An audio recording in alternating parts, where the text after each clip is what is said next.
अस्सलाम वालेकुम मैम। जी अस्सलाम वालेकुम। जी मैम, आपका नाम क्या है? नाइला। नाइला मैडम क्या करती है? मैं ये कहना चाहती हूँ कि मरियम नवाज हर बात पे कहती है ना कि इलेक्शन से पहले मेरी शर्त है, मैं खान साहब को जेल के पीछे देखना चाहती हूँ। तराजू के दोनों पलड़े बराबर करते करते बीबी कहीं नुकसान ना कर लेना। तराजू के पलड़े उस वक्त बराबर होते जब खान साहब भी तुम्हारी तरह करप्ट होता। तराजू के पलड़े उस वक्त बराबर होते जब तुम बेगुनाह होती, तुम खान साहब की तरह ईमानदार होती, फिर तराजू के पलड़े बराबर करने की तुम बात करती अच्छी लगती थी।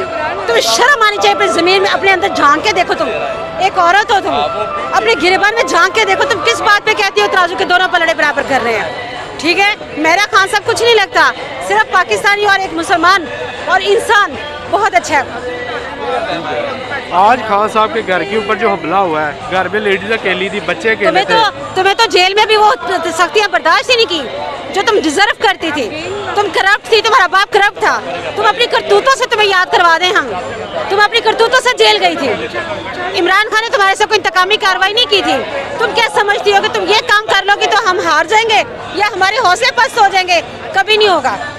ठीक है, मरियम नवाज कहती है कि इमरान खान डाउन है, मतलब अदारे बुला रहे हैं, पुलिस बुला रही है, अदालतें बुला रही है, खान साहब पेश नहीं हो रहे, डाउन कहती है वो बकवास करती है और झूठी औरत है। उसने पहले घड़ी चोर लगाया हुआ था, अल्लाह ने दूध का दूध और पानी का पानी कर दिया है। इसी तरह अब देखिएगा इंशाल्लाह अगर इलेक्शन होते हैं तो हमारा खान एक अक्सरियत के साथ आएगा और ये जो मर्जी कर ले। उसके साथ अल्लाह की ताकत है, अवाम की ताकत है और ऊपर उसके अल्लाह की ताकत है। एक मिनट के लिए भी आपने खान की आंखों में खौफ देखा है? नहीं देखा, क्योंकि उसका स्ट्रॉन्ग ईमान बड़ा स्ट्रॉन्ग है उस बंदे का।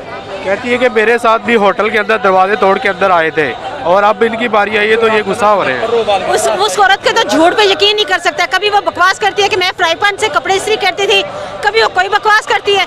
वो तो वैसी साइको औरत है। और जो औरंगजेब आ जाती है चोर चोर करती है, सबसे बड़ा चोर तो तुम खुद हो जो लूट के खा गए इस मुल्क को। खुदारा हमारी जान छोड़ दो, हमारे बच्चों के लिए एक पूरा पाकिस्तान चाहिए हमें, और हम अपने खून के आखिरी कतरे तक खान के साथ खड़े हैं। वो ये कह रही है कि दोनों पलड़े बराबर हो, नवाज शरीफ भी बराबर हो और इमरान खान भी बराबर हो, फिर इलेक्शन में मजा है। हाँ बिल्कुल सही कह रहे हैं, लेकिन किस तरह से बराबर कर रही है वो? ये क्या दारा है? पागल है, हमारे दारों को समझ नहीं आ रही। एक चोर जो है, एक डाकू, वो कह रही है कि एक ईमानदार शख्स से मुकाबला कर रही है और उसकी मकबूलियत से खाइफ होकर कह रही है कि इसको जेल में करो। किस वजह से करें जेल में? उसने किया क्या है? सबको पता है कि वो ईमानदार है, सब अदारे भी जानते हैं। और बड़े एहतराम से जजेस को मैं सिर्फ इतना मैसेज दूंगी, बड़े एहतराम से, कि सर प्लीज़ इस वक्त हम सब की नज़रें, हम कौम है, हम आपकी आवाम है, हमारी नज़रें आपकी तरफ लगी हुई हैं। खुदारा प्लीज़, जैसे अब तक आप डरे नहीं है ना, आगे भी ऐसे रहिएगा। आपने हक सच की बात करनी है। खान को और हम लोगों को आपसे बड़ी उम्मीदें हैं। Thank you. ठीक है, थैंक यू वेरी मच। अस्सलाम वालेकुम।